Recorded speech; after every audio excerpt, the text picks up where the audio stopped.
Oke, sebelumnya assalamualaikum warahmatullahi wabarakatuh. Konnichiwa, konbanwa, minasang. Oke teman-teman, pada video kali hari ini saya ingin memberikan ulasan tentang masalah kepulangan saya kemarin ya. Kenapa saya itu pulang dan alasannya apa gitu ya. Nah, untuk teman-teman yang punya rencana pulang kampung, kebetulan masih statusnya magang, masih 1 tahun 2 tahun ataupun beberapa bulan kerja, nah kebetulan ada keinginan pulang yang mendesak ya, yang mendesak. Mohon tolong dengarkan simaan saya secara utuh ya, supaya kalian itu tidak salah langkah, tidak rugi di kalian sendiri. Pertama-tama teman-teman, kenapa saya ini, alasan saya kenapa pulang. Pertama, karena sebelumnya itu saya itu jatuh sakit sebelum ilmu nafsu ya, jatuh sakit. Karena sakit saya kepikiran sama anak istri, orang tua, dibawa mimpi-mimpi terus gitu ya. Akhirnya saya putusin sebelum 1 minggunya itu saya pulang. Rencana pulang saya persiapkan untuk beli tiket, dan alhamdulillah beli tiket didapat mahal gitu ya, karena kan yang mendadak pulangnya 1 minggu sebelumnya, saya itu mendadak gitu. Setelah itu saya baru minta izin kepada bos saya untuk minta cuti 5 hari, karena kan setahun kerja dapat jatah 5 hari kerja, libur gitu ya, libur cuti 5 hari, tapi itu tidak diperbolehkan untuk pulang, tetapi untuk hanya sekedar entah itu istirahat, liburan di Jepang gitu ya. Nah, setelah saya izin, saya dapat 5 hari itu saya gabungkan di hari nafsu, jadi saya itu kurang lebih 15 hari.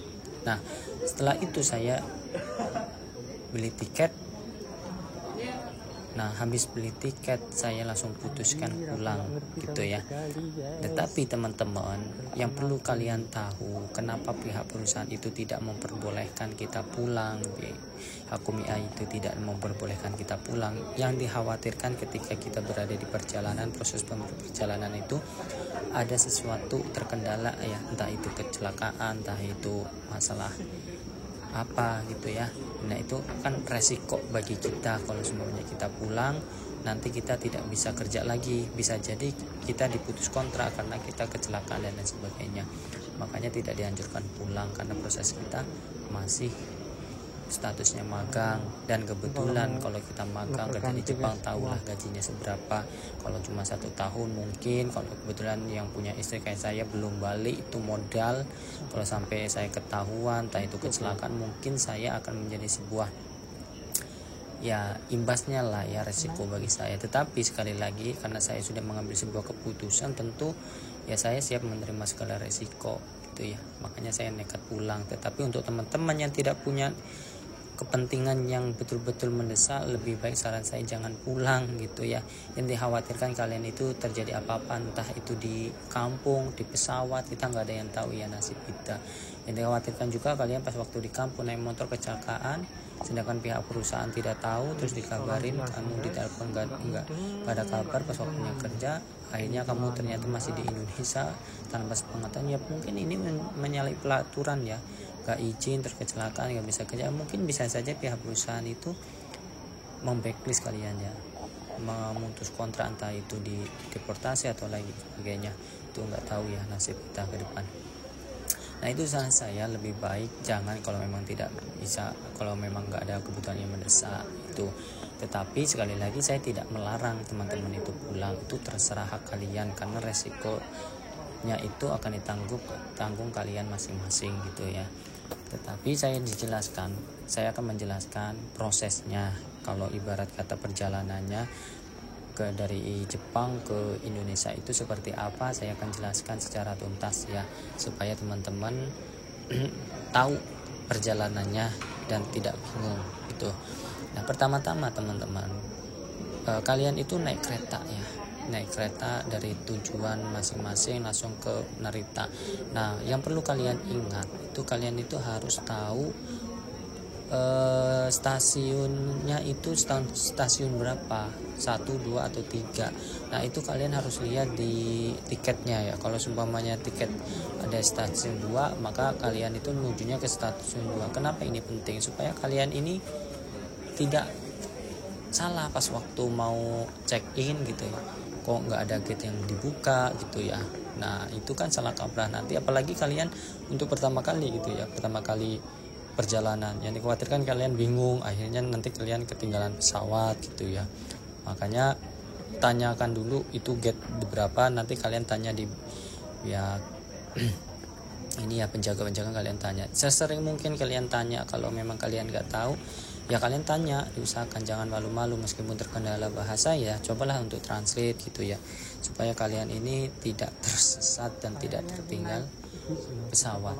Nah setelah itu teman-teman, diusahakan kalian itu datang di stasiun di bandaranya itu kurang lebih 3 atau 4 jam lah ya, bisa ya, syukur-syukur bisa lebih daripada itu, supaya kalian itu tidak bingung ya, karena apalagi untuk pertama kali. Cuman kalau kalian udah terbiasa ya lebih baik ya 2 jam atau 3 jam gitu. Yang penting 2 jam pas waktu check in itu kalian udah nyampe bandara gitu, biar kalian nggak terlalu lama nunggu. Cuman kalau untuk pertama kali lebih baik antara 3 sampai 4 jam gitu. Nah sambil itu nanti kalian check in online, kalau bisa check in online. Kenapa check in online? Nanti supaya kalian ini bisa milih kursi kalian itu di mana, kursinya maunya di mana. Biasanya itu disuruh milih gitu, itu gratis. Nah kayak saya kemarin, saya kebetulan pas waktu check in online, ya saya ini belum dapat gate ya, dapat gate-nya berapa, kursinya belum. Akhirnya saya disuruh check in ulang gitu ya, ngantri gitu untuk ngepres itu. Maksudnya itu dicetak boarding pass-nya ya. Kalau check in secara langsung itu kan kita dapat cetakannya. Nah nanti setelah kita dapat cetakannya, kita tahu tuh gate berapa, dapat kursi berapa. Nah setelah itu ketika kita check in udah selesai, kita masuk di imigrasi ya, tapi sebelum di imigrasi kita cek keamanannya, maksudnya di bawah stasiun ada kita itu cek ada bawa barang yang tidak itu tidak. Setelah udah selamat gitu ya, nanti ada orang yang manggil gitu. Kemarin saya ada yang manggil jari kado gitu kan, orang tugasnya di situ. Nah nanti kita nyampirin, kita tanya jari kado watashi arimasu. Oh nanti kan dikasih arahan, oh kesini ngisi ini gitu kan, suruh ngisi data gitu, itu namanya re-entry ya, surat kepergian. Nah nanti kalian itu saat kepergian kalian isi itu ada 2 ya, surat kepergian sama surat kedatangan. Nanti kalian isi. Nah nanti setelah udah kalian isi baru masuk ke imigrasi. Nanti di imigrasi yang surat kedatangannya itu ditempel di paspor kalian, terus kalian dapat dicapat cap. Nah nanti kalian cuma ditanya mau balik lagi apa enggak. Nah kalau ditanya balik lagi ya itu kamu bilang aja balik lagi gitu, jangan sampai kamu mau balik lagi terus tidak, akhirnya nanti jari kadomu dibolongin. Jadi jangan sampai ya, kalau udah dibolongin kamu balik lagi udah nggak bisa gitu.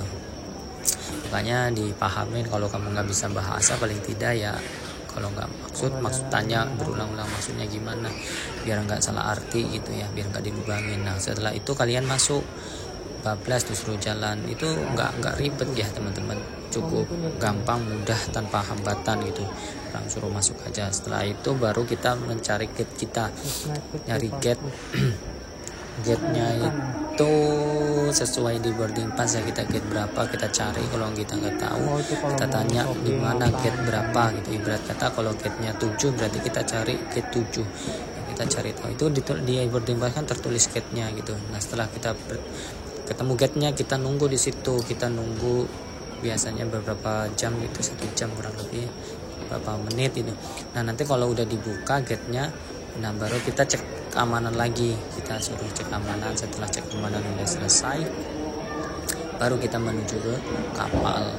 Nah setelah itu baru kita naik kapal, selesai gitu ya. Intinya mah ketika kita haji selesai magang, kita tidak peduli ya tentang masalah boleh atau tidaknya. Intinya sangat diperbolehkan, mau siapapun dia ketika mau keluar dari Jepang, intinya kalian diperbolehkan silahkan pulang, tapi dengan membawa tiket pulang pergi gitu ya, hasil entry itu sangat diperbolehkan.